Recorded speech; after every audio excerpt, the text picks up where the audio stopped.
stratégie de contenu sur les réseaux sociaux notamment. Ça sera donc animé par Cathy.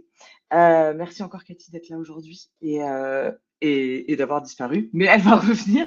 Ça va me permettre d'introduire tranquillement qui on est côté Folie Web. Donc, moi, je suis Lorraine. Normalement, le son et tout fonctionne correctement. Donc, au sein des Folies Web, qu'est-ce qu'on fait? Nous, au Folie Web, notre mission, c'est de vous aider, les entrepreneurs et les dirigeants de TPE, à réussir sur le web. Donc, on organise toute l'année, un peu comme l'a dit, des événements gratuits en présentiel partout en France et en ligne comme aujourd'hui. On a aussi, pour aller plus loin, on propose des formations qui sont éligibles au CPF pour vous aider à progresser pas à pas et que vous puissiez aussi faire les choses par vous-même et passer à l'action. Et on a aussi lancé une communauté qui est du coup une plateforme d'entraide et de réseautage entre entrepreneurs, pensée pour que vous ne soyez aussi jamais seul face à vos défis du quotidien. Et donc, c'est un vrai levier aussi de croissance pour votre activité et que vous puissiez passer à l'action dès la fin de ce webinaire. On nous pose souvent la question, mais comment on fait pour avoir tous ces événements gratuits? Et ça, c'est grâce notamment à notre partenaire co-organisateur qui est le Point .fr, donc comme vous pouvez voir, qui est géré par l'AFNI, qui est une association à but non lucratif, dont la mission est vraiment de vous aider à chaque étape de votre présence en ligne grâce à un programme qui s'appelle le Réussir en .fr, pour choisir un nom de domaine, c'est-à-dire votre nom sur Internet, pour créer un site web impactant, pour améliorer votre visibilité en ligne. Et donc, vous trouverez des ressources qui vont vous permettre de faire les bons choix numériques pour passer à l'action. Donc, n'hésitez pas à les voir, parce qu'il peut y avoir plein de conseils et astuces. Et en plus de ça, vous aurez accès à un outil d'autodiagnostic, donc avec l'idée d'évaluer votre maturité numérique et de faire un point rapide sur où vous en êtes par rapport à vos concurrents et recevoir des recommandations personnalisées. Donc, je vous partage le lien dans le chat. Voilà, juste là, ça vous permettra de regarder ce qu'il en est. Voilà, moi, j'en ai fini avec la petite présentation des Folies Web.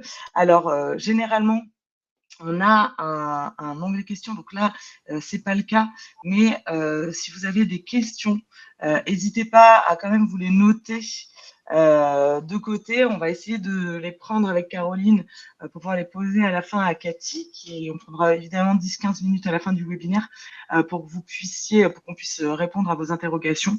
Donc, essayez de les garder un petit peu à la fin du webinaire pour qu'on puisse bien les retranscrire, sinon elles risquent de se perdre dans le chat avec toutes les interactions. Voilà, et maintenant je laisse la place à Cathy pour qu'elle se présente à vous et démarre ce webinaire. Très bon webinaire à toutes et à tous. Merci Lorraine, merci Caroline. Donc bonjour à tous. Donc j'ai eu une petite coupure pile au mauvais moment. Donc j'espère que le son et l'image c'est bon. Je me suis reconnectée par sécurité sur ma 4G parce que je ne sais pas ce qui s'est passé avec ma box. Voilà. En tout cas, je suis ravie d'être là avec vous aujourd'hui. On va parler ensemble de contenu IA. Mais avant tout, je suis quand même me présenter pour que vous sachiez qui je suis. Alors, je m'appelle Cathy Van Hersel. Je suis entrepreneuse indépendante. Je suis d'origine néerlandaise, donc si vous entendez des fois une petite faute de langage français, c'est normal, c'est pas ma langue maternelle, même si je suis arrivée très jeune dans le pays. Et aujourd'hui, je suis la fondatrice de Passion Web et de l'écosystème relationnel, c'est-à-dire que j'aide les entrepreneurs à développer leur activité via LinkedIn. Donc moi, ma spécialité, c'est vraiment LinkedIn et j'ai créé du coup beaucoup de contenu, notamment pour LinkedIn, mais aussi pour Instagram et pour YouTube. Donc d'ailleurs, je vais vous donner dans le chat les liens si vous voulez me suivre et en savoir un petit peu plus. Alors, mon parcours, brièvement, comme ça, vous savez à qui vous avez affaire. Donc déjà, je vais commencer par le bas, puisque ça fait plus de 10 ans que je suis intervenante pour les Folies Web. Je faisais partie des Primes quand ça a été lancé, ce qui est génial parce que j'ai vraiment grandi avec les Folies Web et surtout, les Folies Web m'ont permis de bien connaître la cible des entrepreneurs indépendants. C'est une cible que je connais vraiment par cœur. J'ai un parcours qui est mix entre vente et marketing. Donc, j'ai été baignée dans la vente qui est très, très jeune. Ensuite, je me suis intéressée au marketing. J'ai eu plusieurs business.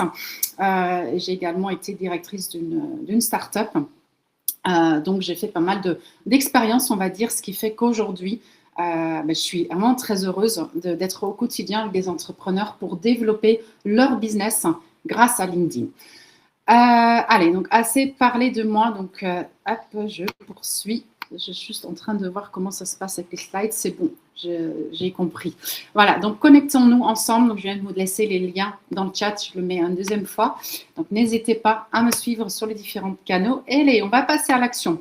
Si aujourd'hui je suis là, c'est pas parce que je suis une experte de l'IA. Je suis quelqu'un qui utilise l'IA intelligemment au quotidien pour pouvoir justement créer du contenu, parce que j'en fais énormément, notamment sur LinkedIn. Et donc, c'est pour ça que j'ai accepté cette proposition des Folies Web et de l'association ID. Donc, merci encore d'être là à vos côtés aujourd'hui pour animer ce sujet au niveau de l'IA. Alors, l'IA, ça va très vite. C'est une vitesse supérieure, même pour moi qui a connu toutes les évolutions et révolutions au niveau du web, je trouve que c'est quelque chose qui va très très vite. Et donc, parfois, on peut se sentir un peu submergé avec tout ce qui se passe et avec toutes les innovations, les plateformes, etc. et ne vraiment plus savoir quoi faire. Donc aujourd'hui, mon objectif, ça va être surtout de vous donner des astuces, je dirais, simples, puisqu'il n'y a pas besoin de tout connaître et de toucher à tout, et qui vont vraiment vous aider dans la création au quotidien de vos contenus. Donc, comme je disais tout à l'heure, donc juste les questions, donc si vous pouvez les noter, à la fin, je prends du temps pour répondre parce que vous êtes assez nombreux, parce que je vois que le compteur, il continue, donc on est à 320 participants, donc ça va être plus facile pour moi d'y répondre à la fin, donc je fais en sorte que je termine à temps pour qu'on puisse avoir un peu de temps pour traiter les questions. Allez, on va partir sur le contenu, c'est parti. Donc, quoi de neuf? Bon, ça bouge beaucoup, comme je vous disais. Donc, on va faire un petit tour des actualités, des dernières actualités au niveau de l'intelligence artificielle. Donc, première chose, c'est ChatGPT qui se lance vraiment à la contexte du marché de recherche en ligne avec son moteur de recherche. Lui, il a lancé son propre moteur de recherche qui s'appelle Atlas. Et je ne sais pas si vous avez utilisé ChatGPT récemment, et par contre, peut-être oui, et vous avez vu que maintenant, il y a quelque chose de génial qui est intégré quand vous faites des recherches, c'est-à-dire c'est la fonctionnalité shopping dans ChatGPT. Donc, il y a aussi, je dirais, une course entre OpenAI, donc qui fait partie de ChatGPT, et Google, évidemment, pour être toujours hyper bien positionné parce que tout le monde se tire et tout le monde fait une course de vitesse. Alors, donc maintenant, on parle du GIO à la place du SEO. Donc, c'est le GIO, c'est le Generative Engine Optimization, c'est de l'anglais, et le SEO, c'est le Search Engine Optimization. Donc, grosso modo, le référencement naturel, jusqu'à il y a encore peu de temps, c'était sur Google. Et aujourd'hui, Google est devenu en fait une espèce de passerelle entre les deux. Puisque les gens ne vont plus aller sur Google, taper une requête, etc. Ils vont ouvrir ChatGPT ou un autre intelligence artificielle. Il y a Claude, il y a Gemini, etc. En tout cas, ils ouvrent une intelligence artificielle, ils posent leurs questions. ChatGPT ou l'autre IA va chercher la réponse sur Google et vous ressort la réponse. Donc, Google est devenu finalement une passerelle. Donc, ce qui fait que le référencement naturel n'est pas mort, il est toujours important de faire du travail sur votre site internet pour être bien référencé sur Google, puisque les intelligences artificielles génératives vont aller chercher l'information sur Google.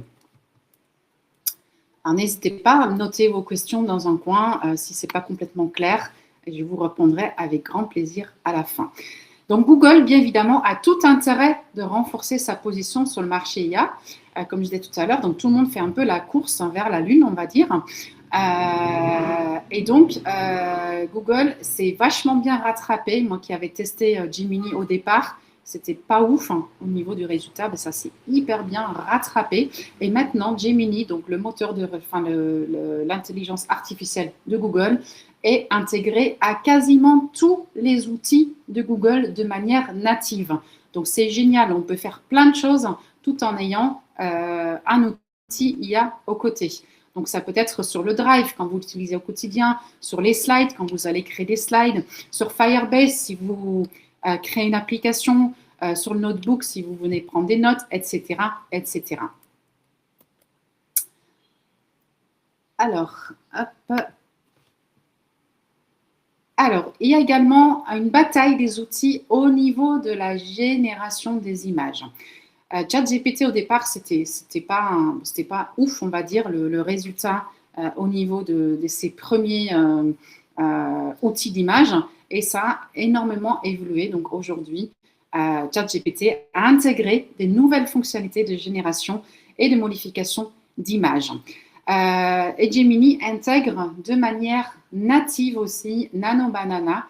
Donc ça, c'est un des meilleurs modèles du marché. Alors, je vous dis tout ça, c'est pas pour vous perturber. Là, vous allez dire, elle nomme beaucoup d'outils, etc.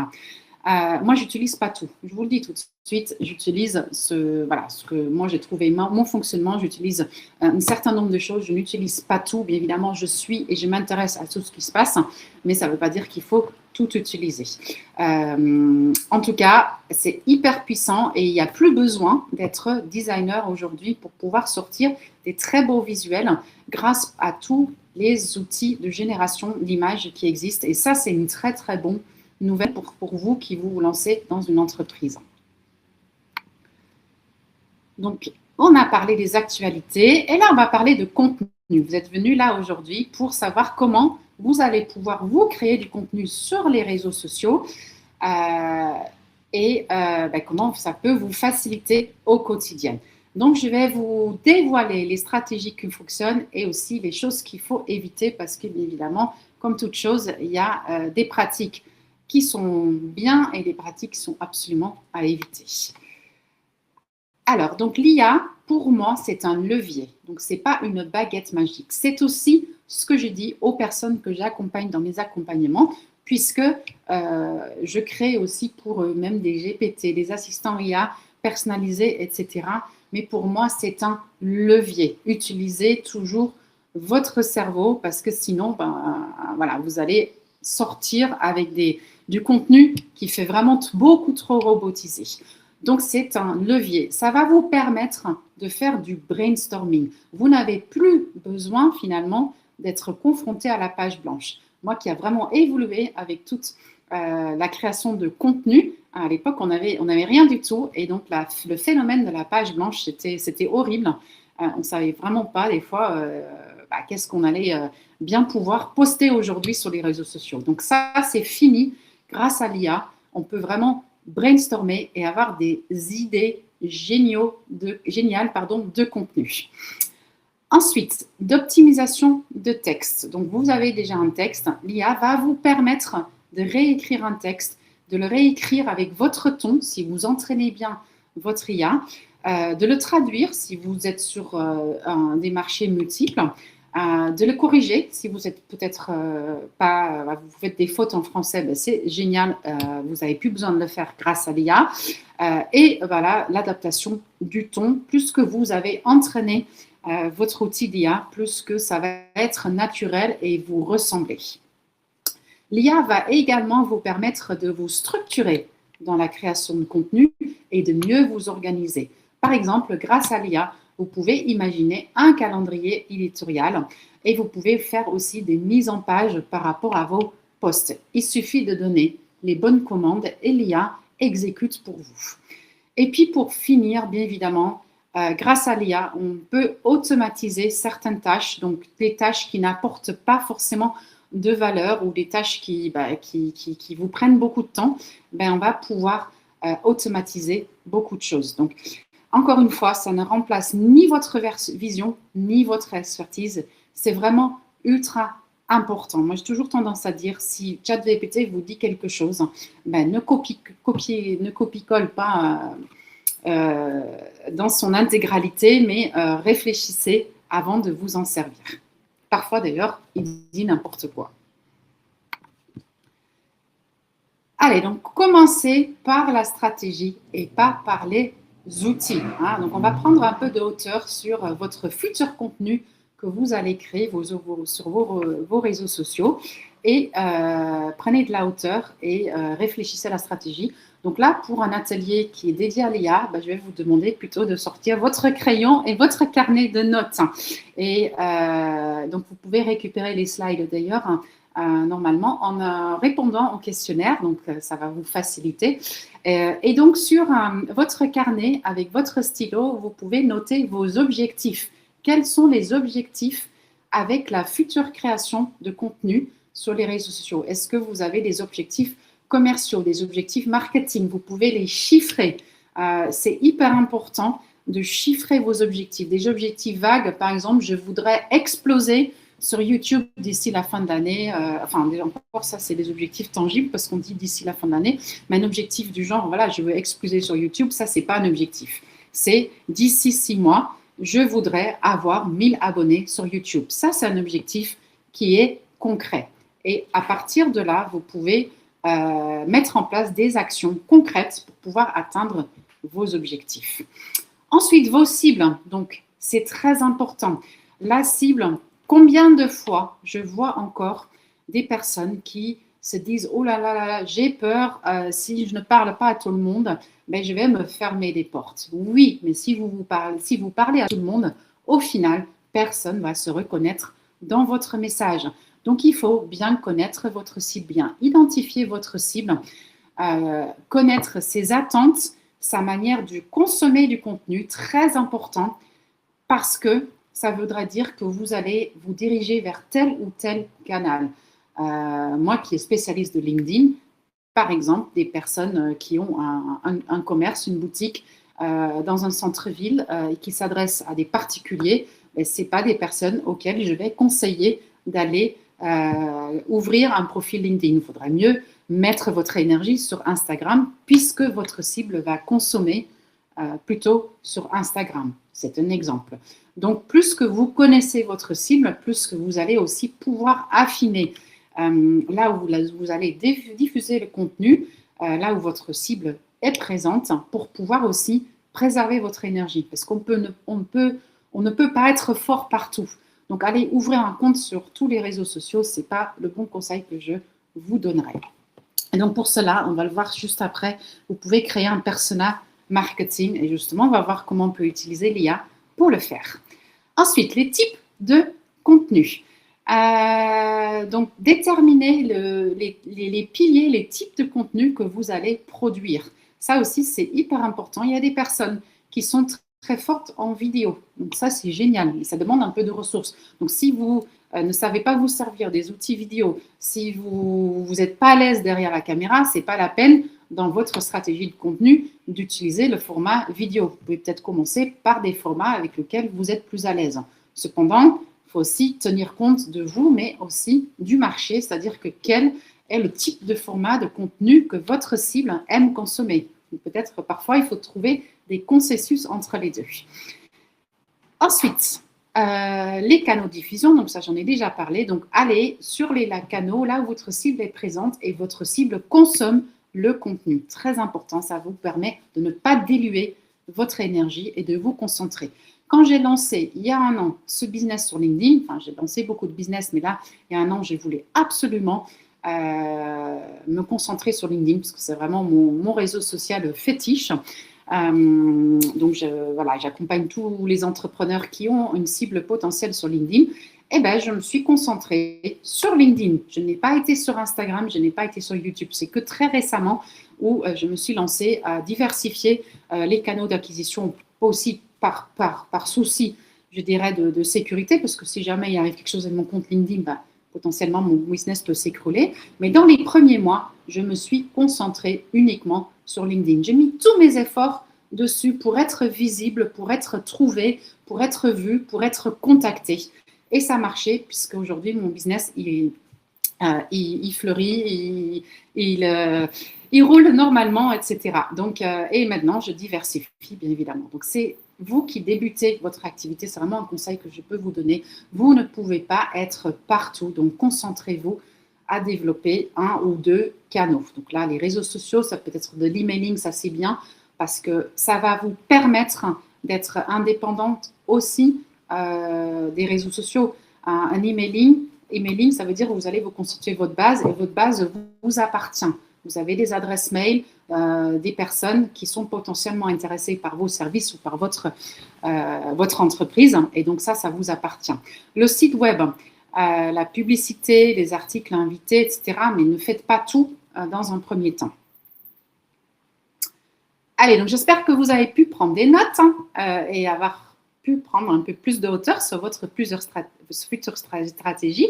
Et on va revenir sur l'IA, évidemment, parce que c'était notre sujet du jour. Allez, donc, pour qu'on puisse, je dirais, tirer le plus de profit de l'intelligence artificielle, à partir du moment que vous avez fait l'exercice précédent, vous êtes en mesure maintenant d'identifier les tâches qui nécessitent du temps. Et c'est là on va essayer de trouver l'aide de l'IA. Donc, par exemple, trouver de nouvelles idées de posts. Là, l'IA peut complètement vous aider. Chercher des images de libre de droit, l'IA va vous faire gagner un temps conséquent. Chercher des illustrations, pareil, l'IA peut même les créer à notre place. Rédiger des scripts, la même chose.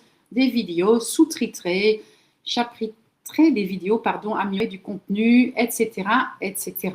Donc, ça, bien évidemment, c'est une liste d'exemples, mais chaque business aura d'autres tâches en fonction de ce que vous avez priorisé, bien évidemment. Donc, listez-les et ensuite, l'idée, c'est que vous allez chercher, bien évidemment, l'outil qui est adapté pour que vous puissiez, vous, gagner du temps.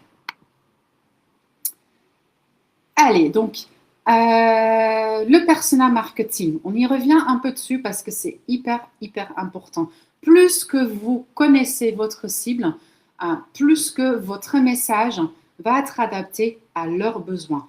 Et ce qui va faire l'effet « Waouh, oh, super, elle m'a compris, il m'a compris ». Votre prospect découvre votre communication sur les réseaux sociaux et se dit « Ouais, c'est exactement ça, ce qu'il faut, cette personne-là m'a compris ». Et donc ça, c'est grâce au fait que vous connaissez parfaitement par cœur votre cible.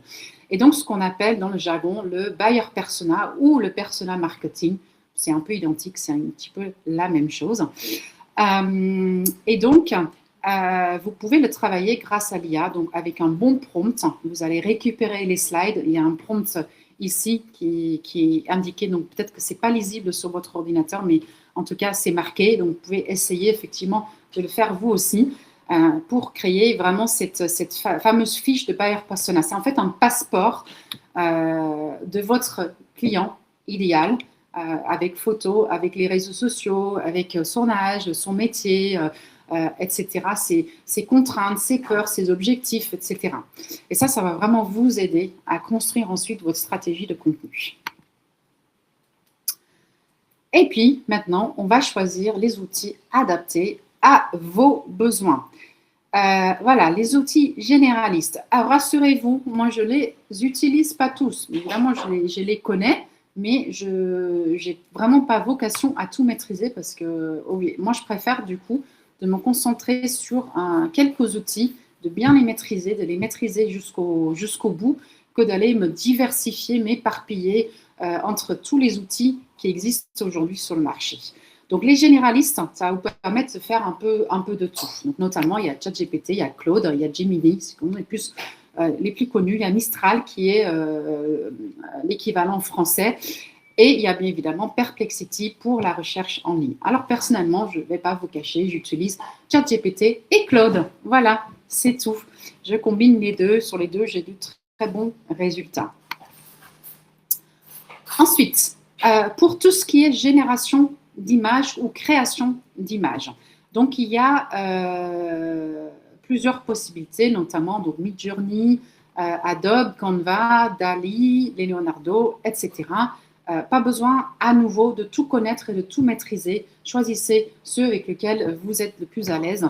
Pour ma part, j'utilise Canva, Dali et je crée mes prompts sur Claude en anglais pour générer des images sur ChatGPT. Voilà, c'est l'astuce que j'ai trouvée et c'est comme ça que je travaille au quotidien et je ne m'embête pas avec tous les outils. Alors, pour l'audio et les musiques, il y en a quelques-uns aussi. Là, je ne m'en sers pas. Voilà, parce que je n'en ai pas besoin aujourd'hui dans ma stratégie de contenu. Et pour le clonage et les vidéos, donc ça, oui, c'est très utile. Ça, je m'en sers aussi. Donc, il y a Opus Clip qui est très puissant. Il y a Sora, ça fait partie de ChatGPT. Il y a CapCut. Et il y en a un qui n'est pas mentionné dessus, que j'aime beaucoup. C'est Captions. Donc, C-A-P-T-I-N-E-S. Je vais vous le mettre dans le chat. Et puis, et ça, je l'aime bien aussi. Ça permet aussi de faire des clonages d'IA, etc. Et sinon, j'utilise aussi CapCut. Voilà, donc à nouveau, il n'y a pas besoin de tout connaître. Tester et repérer ceux qui vous conviennent le mieux. Alors, allez, on va au slide suivant. Alors, les exemples d'usage de l'IA pour vos contenus marketing. Donc, définir un calendrier éditorial. Ça, vous pouvez le faire avec les IA de base, donc notamment ChatGPT, Mistral, Gemini ou Claude. Donc, personnellement, je me sers le plus de Claude pour pouvoir faire ça. Créer un réel ou un short, donc ça vous pouvez le faire avec à la base un contenu long, donc ça c'est génial. Et Opus Clip, c'est vrai que c'est un outil qui est parfait pour utiliser ça. Créer une illustration sonore pour votre réel, donc là c'est Suno, donc ça personnellement je ne m'en sers pas. Et traduire les voix de la vidéo si vous avez un business qui est multilingue, donc ça c'est Agen que vous pouvez utiliser. Et personnellement ça je ne m'en sers pas non plus parce que je n'ai pas un business en multilingue. Allez, donc la checklist pour un prompt efficace. Donc oui, ça c'est super important. Plus que votre prompt est précis, mieux vont être les résultats et plus que vous allez éviter d'avoir du contenu générique que tout le monde fait où on sent de loin que c'est ChatGPT qui l'a généré. Donc plus que vous êtes précis, mieux que c'est. Donc là, la checklist, c'est donner du contexte, donner des instructions claires, indiquer la longueur de réponse attendue, demander plusieurs variantes et réajuster le prompt. Ce que vous pouvez faire, c'est, alors si vous êtes sur un compte gratuit, sur Claude ou sur ChatGPT ou autre, c'est de créer des conversations et de les conserver, ces conversations-là. Parce qu'au fil de la conversation, il va bien vous connaître et c'est mieux que d'ouvrir à chaque fois une nouvelle conversation. Ce qui va vous permettre déjà d'avoir du résultat beaucoup plus précis. Et si vous avez bien évidemment les outils payants, vous pouvez créer des projets ou, et on va y revenir tout de suite après, des projets ou des GPT personnalisés. Alors, donner de la connaissance à votre IA. Donc, vous pouvez enrichir énormément l'IA avec des documents que vous possédez sur votre entreprise ou sur votre, par exemple, votre charte graphique, votre page de vente, du contenu que vous avez déjà créé sur les réseaux sociaux, etc. Plus que vous allez donner, plus que le résultat va être précis, fiable et complètement adapté à votre ton. Ce qui fait que vous avez, avec le résultat, le moins de corrections à faire parce qu'au final, ça vous ressemble à 100%. Donc, vous pouvez vraiment à chaque fois mettre ça avec un petit plus et rajouter le max de contenu dans vos conversations ou dans vos projets IA. Alors, donc, créer des GPT personnalisés pour vos contenus. Donc, ça, c'est disponible sur le chat GPT payant. C'est génial, c'est très puissant. C'est en fait des assistants IA que vous allez créer pour une tâche spécifique où vous avez auparavant donné tout votre contenu, toute votre ligne éditoriale, charte graphique, etc. Et ça va vous sortir, du coup, des posts pour les réseaux sociaux qui sont complètement adaptés. Et donc ça, vous pouvez le faire pour chaque tâche que vous avez dans l'entreprise.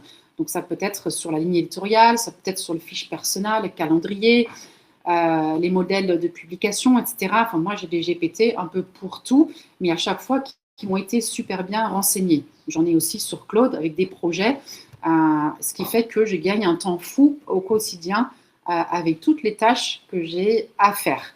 Donc, bien évidemment, j'ai pu faire ça parce que j'ai aussi bien listé en amont toutes les tâches que j'avais à faire.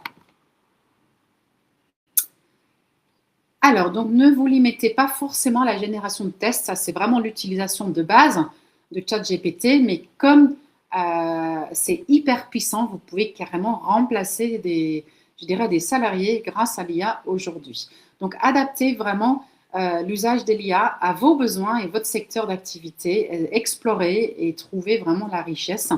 Donc, vous pouvez créer des clones vidéo. Donc, ça marche assez bien avec pas mal de outils. Donc là, ils ont mis l'exemple de Agen. Donc, moi, je l'utilise avec Captions.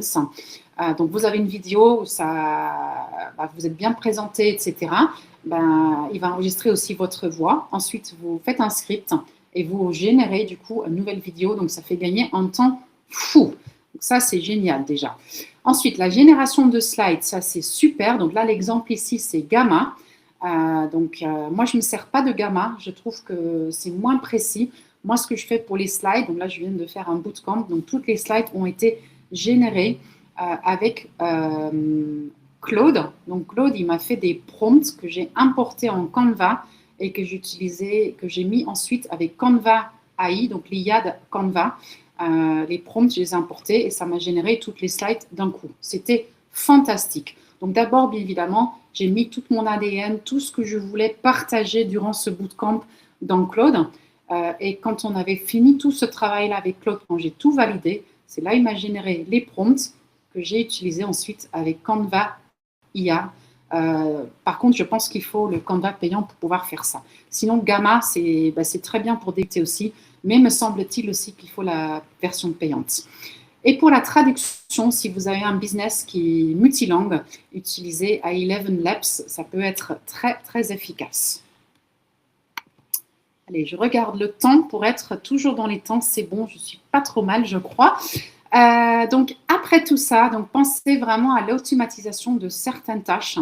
Donc, vous pouvez vraiment automatiser maintenant grâce aux IA génériques beaucoup de tâches parce qu'il y a les fameux connecteurs qui se sont intégrés. Donc, c'est Claude qui a commencé avec ça, mais ChatGPT les a aussi. Donc, par exemple, ce que j'ai vu ce matin, c'est que ce que j'ai fait avec Claude, on peut aussi faire avec ChatGPT, c'est-à-dire connecter ChatGPT avec Canva. On peut connecter ChatGPT avec Google Docs. Donc, ça peut générer directement des fichiers ou des calendriers éditoriaux à partir de votre conversation que vous avez menée en ChatGPT. Vous le connectez à Google Docs, Google Sheets, pardon, et ça va vous générer un calendrier éditorial, par exemple.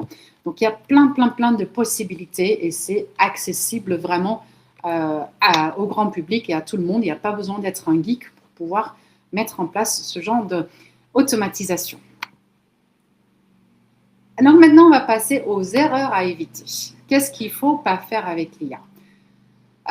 Donc, ce qu'on voit souvent, moi qui se balade, évidemment, ma journée, je me passe sur LinkedIn. Ce que je vois souvent, c'est que les gens, ils ouvrent une conversation, ils disent « fais-moi un post pour LinkedIn » et ChatGPT sort un post. Donc là, on est sur du contenu générique, impersonnel, souvent bourré d'emojis qui font mal aux yeux.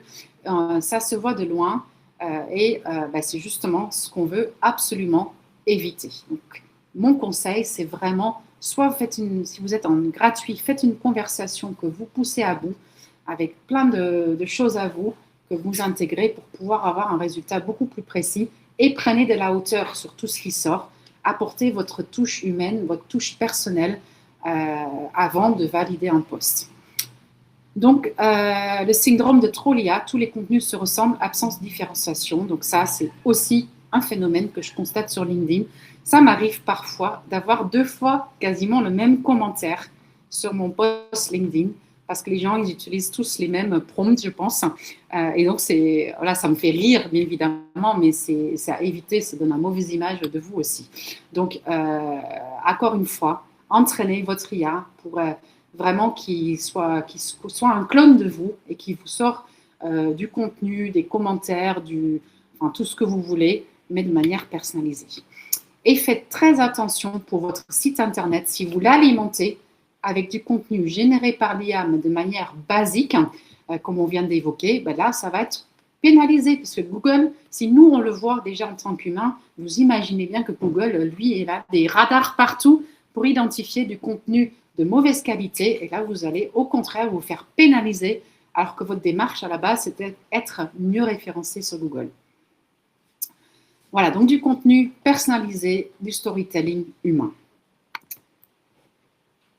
Alors, et restez maître de vos données. Ça, c'est hyper important. Ne mettez pas tout dans l'IA. Pensez d'abord, OK, maintenant, on sait que tout peut être potentiellement trouvé un jour sur Internet. Donc, faites attention à ce que vous rentrez dedans, dans l'IA. Alors, première chose, ce que vous pouvez déjà faire, c'est d'utiliser les modèles payants des outils IA. Déjà, ça vous protège. Parce que si vous êtes dans le modèle gratuit, vos données que vous entrez dans ChatGPT ou dans toute autre intelligence artificielle peuvent potentiellement être réutilisés. Donc, si vous pouvez utiliser plutôt un modèle payant, déjà, vous êtes un peu plus garant que ça ne se trouve pas partout. Mais même avec ça, faites attention de ne jamais rentrer des données confidentielles et aussi ceux de vos futurs clients, évidemment. Et puis, faites attention aussi, ouais, donc là, il y a marqué pour la RGPD, donc faites attention aussi que tout ce que vous faites avec les données que vous avez, que vous respectez la RGPD. Donc, c'est un sujet à part, on ne va pas complètement rentrer dans le détail, mais c'est en fait une loi qui protège contre le démarchage. C'est une loi européenne, ce qui fait que vous avez le droit de faire certaines choses, envoyer des mails à un certain nombre de personnes et pas à d'autres, et pareil pour le téléphone, etc. Donc, si vous lancez votre entreprise, renseignez-vous quelle est la RGPD et qu'est-ce que j'ai le droit à faire et qu'est-ce que je n'ai pas le droit à faire avec les données que je collecte. Très important. Alors, voilà, on arrive à la fin, donc j'ai réussi à rester dans le temps parce que je crois qu'il y a encore des slides pour les folies web avant de passer aux questions. Moi, j'avais envie de vous donner quand même des cadeaux, hein, que vous ne repartez pas avec rien après ce live. Alors, première chose, ce que je voulais vous faire, je vous laisse un petit lien ici. Donc, j'ai organisé un bootcamp cette semaine, comme je vous ai dit. Donc, pour ceux qui ont la cible, leur cible est sur LinkedIn et que ça vous intéresse ce réseau social, eh bien, j'organise encore un live demain pour les personnes qui ont participé au bootcamp. Donc, je vous invite à venir. Et durant ce live demain, on va analyser un business d'une personne, mais jusqu'au bout. Donc, ça peut vraiment pour vous être une aide pour trouver de l'inspiration pour votre business. Donc, c'est du temps que je vais vraiment passer sur un seul business. Et la deuxième chose que je vous propose, donc encore une fois, c'est pareil, si votre business est sur LinkedIn, je ne peux pas vraiment vous aider si vous êtes plutôt sur Instagram, parce que ce n'est pas ma spécialité. Mais si votre business, il est entre autres sur LinkedIn, je vous offre en fait un plan d'action, un diagnostic. Je vous laisse le lien là. Donc, complétez les questions et moi, derrière, je reviens vers vous avec un plan d'action personnalisé à mettre en place sur LinkedIn pour votre business. Alors, ça sera, moi, j'annonce que c'est 24 heures. Alors, je suis un peu sous l'eau avec le bootcamp parce que j'ai eu pas mal d'inscrits. Donc, ça sera plutôt la semaine prochaine parce que j'aime prendre le temps pour chacun qui fait ça. Donc, je reviendrai vers vous. Si vous complétez, ne vous inquiétez pas, je reviendrai la semaine prochaine. Voilà, donc moi, pour ma part, j'en ai terminé, Lorraine. Donc, je te laisse peut-être prendre la parole pour les formations Folie Web avant de passer aux questions. Yes, trop bien, Cathy. Merci beaucoup. Merci beaucoup, du coup, pour cette intervention et toute l'expertise que tu as pu amener. Il y avait beaucoup d'éléments, donc j'espère que ça a été assez clair pour vous. En tout cas, vous savez que le replay sera disponible avec l'ADI, donc n'hésitez pas à aller re-regarder les parties qui demandaient à être un peu plus claires. De mon côté, donc comme juste avant de passer aux questions, je l'ai vu dans le chat, il y a effectivement une petite enquête de satisfaction que je vous partage juste ici. Ça nous permet d'avoir votre avis sur le contenu, sur ce que vous avez pensé du webinaire aujourd'hui et de pouvoir vous envoyer le support de présentation gratuitement. Donc, ça vous permettra aussi de pouvoir revoir les slides. Donc, n'hésitez pas à remplir cette petite enquête de satisfaction. Hop, vous l'avez ici également en QR code parce qu'on est super moderne. Donc, vous pouvez approcher votre téléphone. Et normalement, ça devrait fonctionner. Ça va me permettre de vous rappeler, de vous parler très rapidement des formations. Donc, pour aller plus loin après ce webinaire, on propose des formations qui peuvent être éligibles au CPF ou par un financement OPCO. On a plusieurs types de formations autour de la création d'un site internet, la mise en place d'une stratégie web marketing, les réseaux sociaux ou encore l'IA. Donc, si vous voulez avoir plus d'informations suite à l'enquête justement de satisfaction, vous pouvez cocher l'option profiter d'un rendez-vous offert pour décider comment être accompagné par un expert Folie Web. Donc, n'hésitez pas à le faire. Donc, voilà, ça, c'est la petite partie formation. Je vous remettrai le lien après. Et aussi, je vous en parlais tout à l'heure, on a une communauté. C'est un espace en ligne pensé pour les entrepreneurs et les dirigeants de TPE pour continuer à être accompagnés même après les webinaires.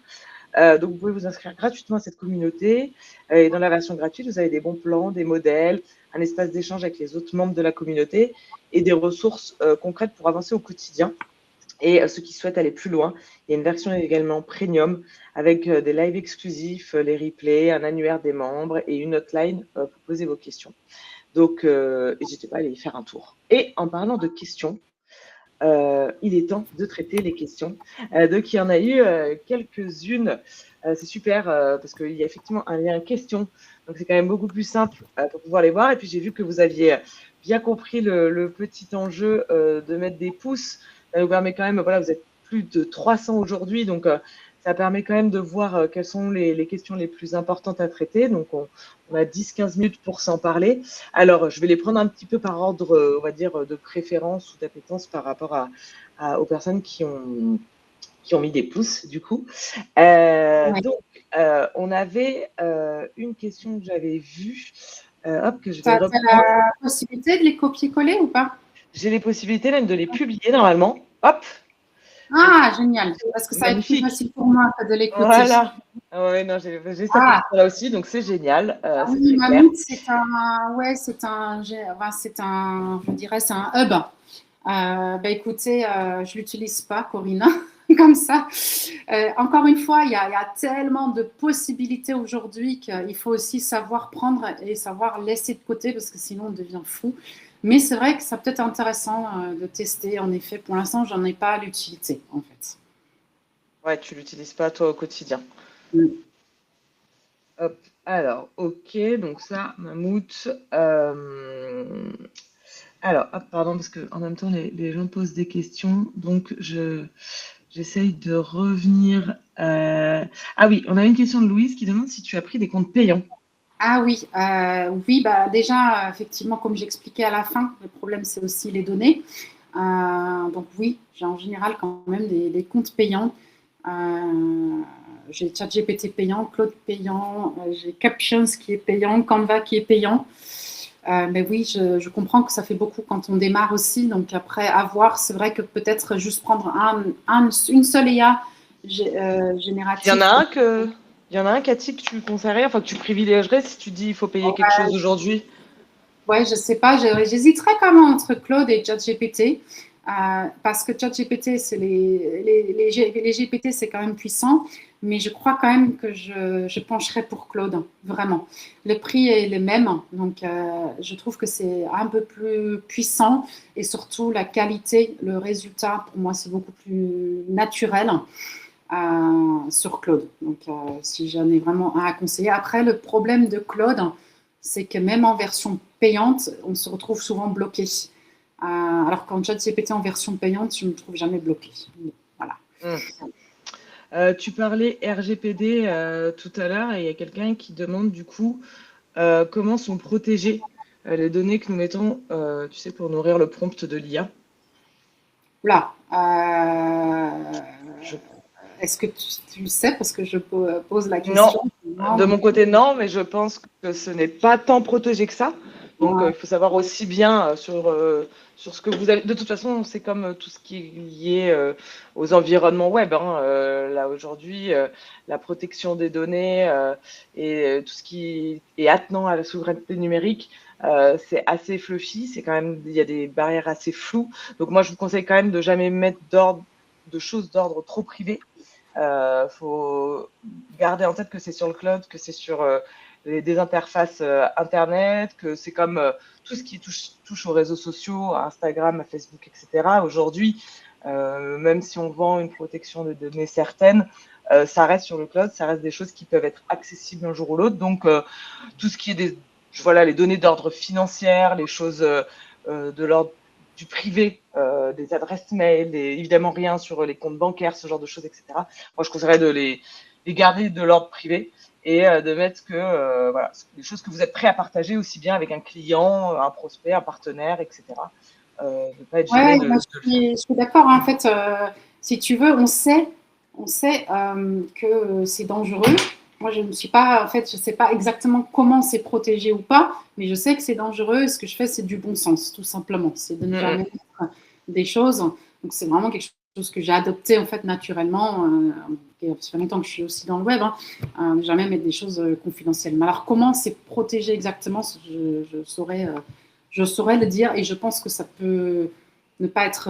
Il y aura toujours des failles, il y a toujours des hackers qui trouveront des failles. Donc, Exactement.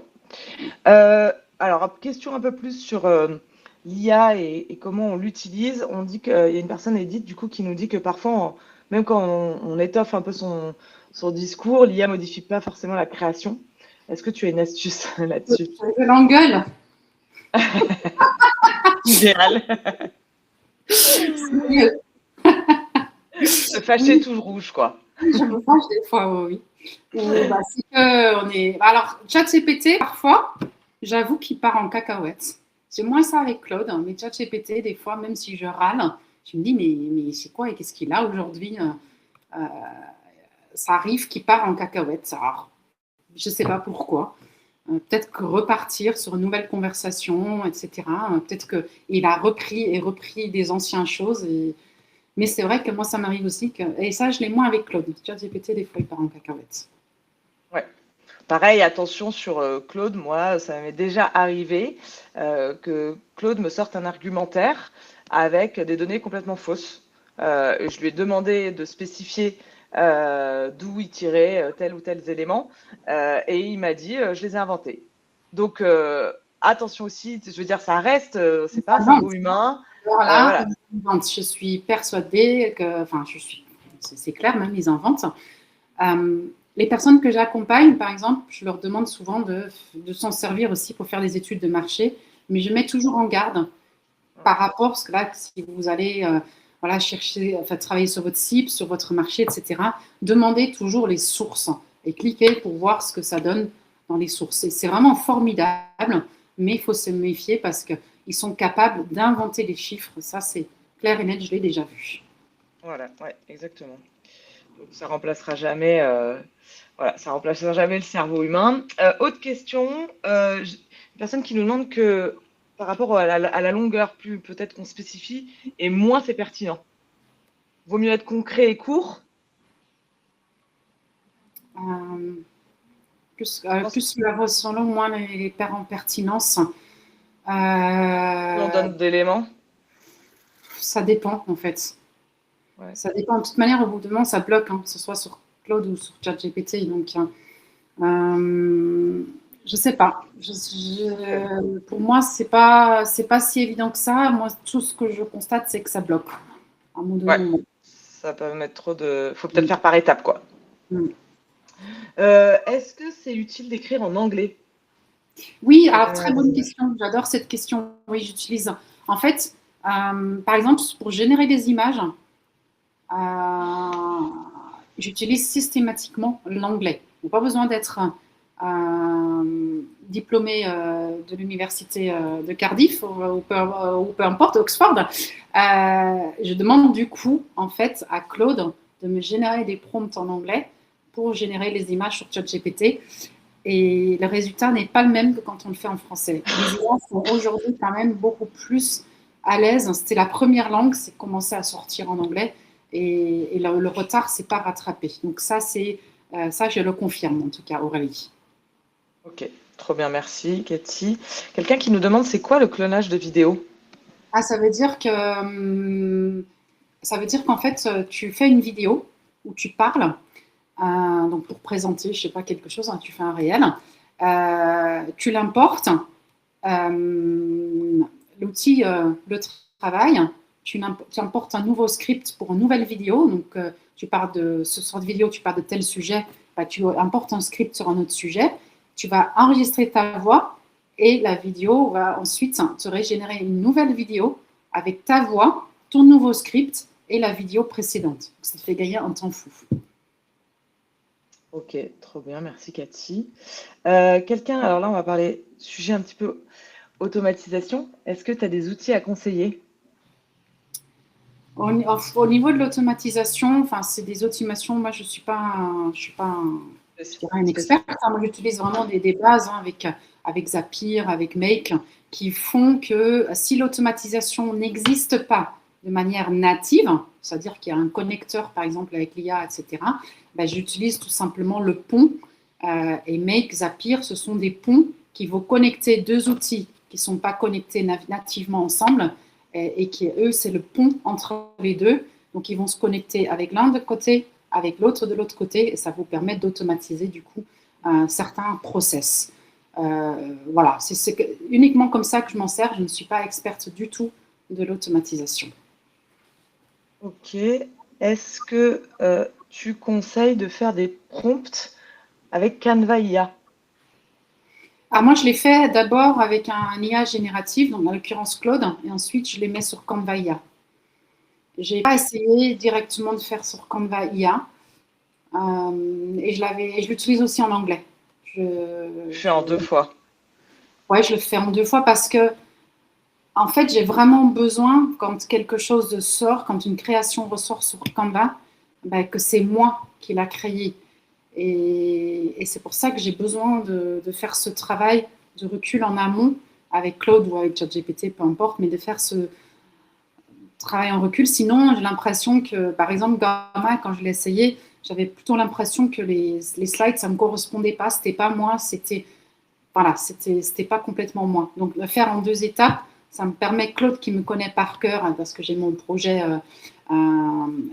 sur Claude, ça permet vraiment de ressortir des créations ensuite qui me ressemblent, avec lesquelles c'est aligné avec moi, quoi. C'est moi. Ok. Sur les assistants ChatGPT, pardon, attends, j'ai perdu la question. Voilà. Quelqu'un qui demande, alors ça, moi, je sais pas, mais les assistants ChatGPT, pardon, GPT, je vais y arriver, sont uniquement sur la version payante? Ils ont toujours été sur la version payante. Ah, c'est pas nouveau. Ouais, c'est Ok, pas nouveau, ça. ok, ça a toujours été comme ça, quoi. Après, c'est vrai que je crois que le premier forfait, j'ai vu qu'il y a une question passée, combien ça coûte. Je crois que le premier mot forfait, c'est quelque chose comme 14 € par mois. Je ne sais plus combien je paye ça. C'est pas non plus extrêmement cher. Aujourd'hui, ça, s'il y a un outil à investir pour débuter votre business, prenez au moins un IA génératif, quoi. Faire tout avec tout le gratuit, c'est compliqué quand même. Donc, Ouais, c'est ça. Bah, il y a Louise qui demande pourquoi on est bloqué avec Claude payant. je crois que c'est une histoire de tokens de mémoire. Claude Ah, travaille avec des tokens. Et j'ai un c'est-à-dire, collègue, parce que lui, il est qu'est-ce passé qu'il à y a de 4. token? C'est quoi un token? Ouais, C'est des jetons. C'est des jetons. les jetons. Voilà, c'est des jetons, comme si à l'époque, les jetons, tu les utilisais pour aller à la foire, et tu avais les jetons pour activer. Donc, c'est exactement ça. Et j'ai un collègue, lui, il est passé au cloud à 90 € par mois, je crois. Et lui aussi, il se retrouve à nouveau bloqué. Donc, c'est vraiment une histoire où il travaille avec des jetons, avec des tokens. Dès que tu as utilisé tes tokens, il faut que tu attendes. C'est un peu le désavantage de Claude. D'accord. Du coup, est-ce que tu as un avis à donner sur Mistral? Mistral, C'est oui, une c'est IA une IA française et je n'ai pas d'avis à donner parce que je ne l'utilise pas. Tu C'est l'utilises pas. vraiment volontaire parce que sinon, j'ai l'impression que c'est too much. En fait, si on teste tout de partout, ben, en fait, on ne sait plus et on s'éparpille. Donc, je ne veux pas dire que Mistral, c'est mauvais, qu'il ne faut pas que vous l'utilisez. Ça se trouve que vous, c'est votre outil et que cet outil-là est aligné avec vous. C'est OK. Si j'ai un conseil à donner, voilà, ne vous sentez pas obligé de savoir, de tout connaître, de tout tester, etc. Ok. Oui, donc après, c'est un petit peu à chacun de tester entre Claude, Gemini, Mistral, etc. Il se sent Voir. voilà, que c'est aligné avec lui, ça correspond. Il y a peut-être des valeurs. C'est vrai que Mistral, c'est français, donc on va soutenir aussi la France et peut-être aussi faire un peu une opposition à tous les GAFA. Mais voilà, après, c'est l'utilisation de chacun qui détermine quelle IA on va utiliser. Oui, parce qu'il y avait quelqu'un qui posait une question sur les considérations, la conscience écologique un peu, ou environnementale. Bon, là, à ce stade du développement de l'IA et de son utilisation, si vous l'utilisez, vous polluez forcément un petit peu. Pour l'instant, il n'y a pas encore d'alternative en termes de souveraineté.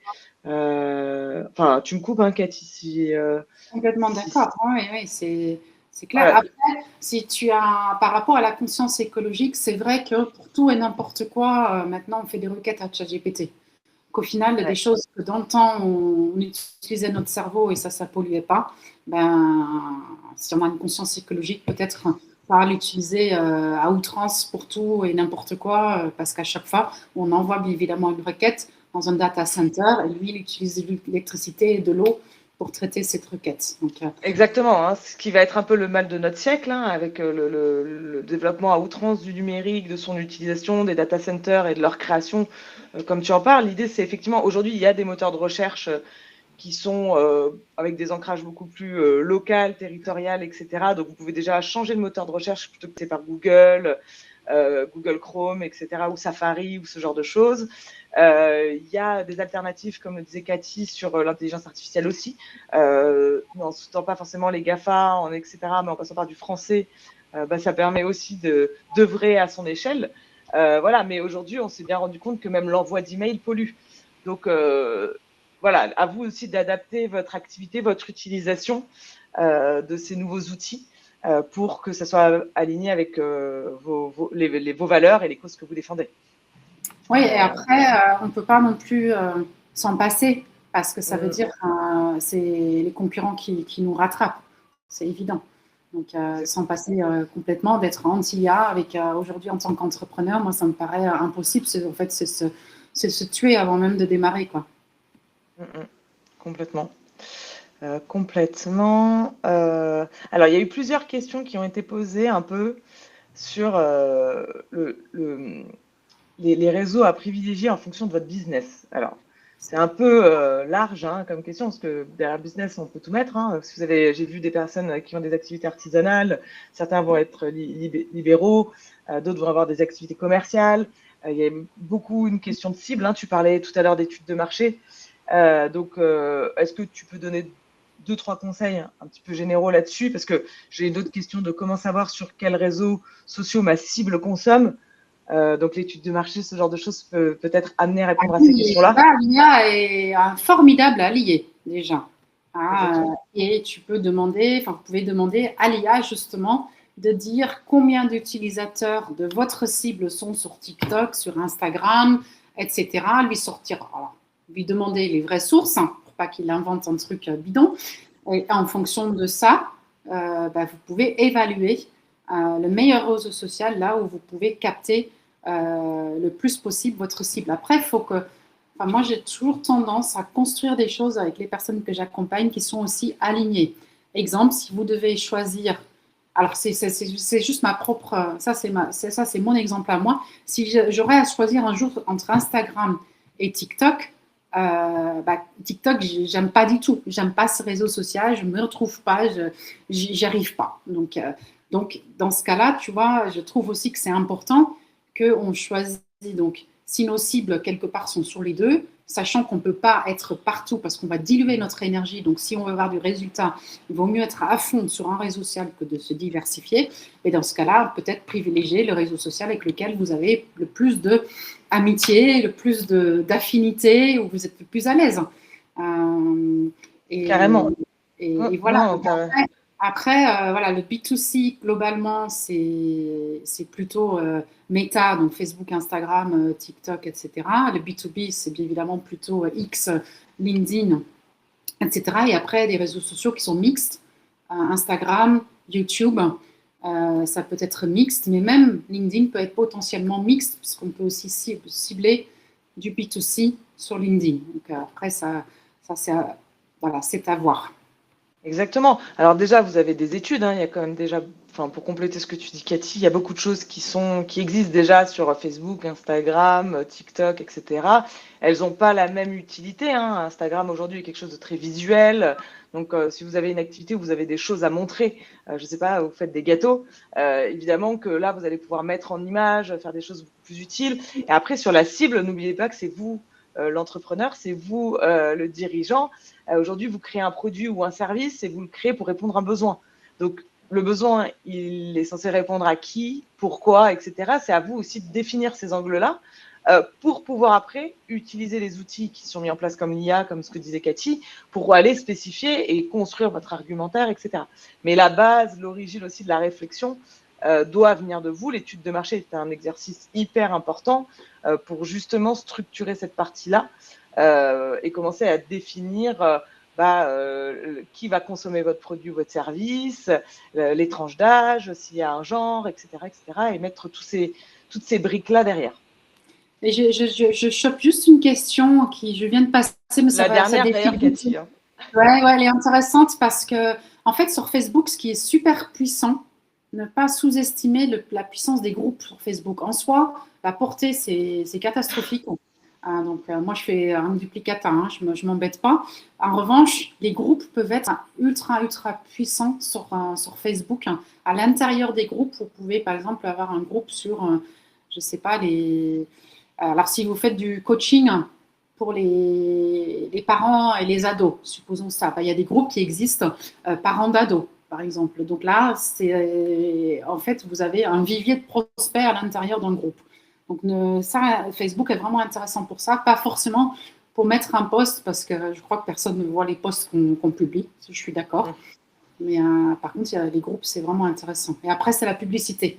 Parce que beaucoup de gens sont sur Facebook, donc finalement, si vous faites de la pub, si vous décidez d'intégrer le levier de la publicité dans votre stratégie, ça c'est intéressant parce que l'avantage de Facebook, c'est qu'il y a beaucoup de gens qui sont dessus. Donc vous pouvez quand même toucher les gens via Facebook si vous utilisez la publicité. C'est encore un autre sujet. Ouais, à traiter peut-être dans un futur webinaire. Je vois qu'on a dépassé un peu l'heure, désolée Caroline. En tout cas, c'était très intéressant. Vous aviez des questions hyper pertinentes. Désolée, on n'a pas pu tout prendre. Pourtant, on a bien fait 20 minutes de questions. En tout cas, merci beaucoup pour votre attention. Merci encore Cathy pour ton animation et Caroline pour l'invitation. Voilà, c'était mon mot de la fin. Ouais, merci beaucoup Cathy. Merci à tous pour votre participation. Je vous remets dans le chat un lien pour toutes les animations. Bon, tout le monde dit merci, je vais l'ancrer. Pour toutes les animations qui ont lieu encore cet après-midi et demain dans le cadre donc de la campagne ADI. Et puis, peut-être qu'on reproposera des webinaires à la rentrée. On en reparlera, nous, de notre côté. Mais merci beaucoup pour votre participation, pour votre motivation. Je vous souhaite bon courage dans vos projets, vos développements de projets. Et puis, je vous souhaite une bonne journée à tous. Très bonne journée et à bientôt. Merci encore. Au revoir, à bientôt. Au revoir.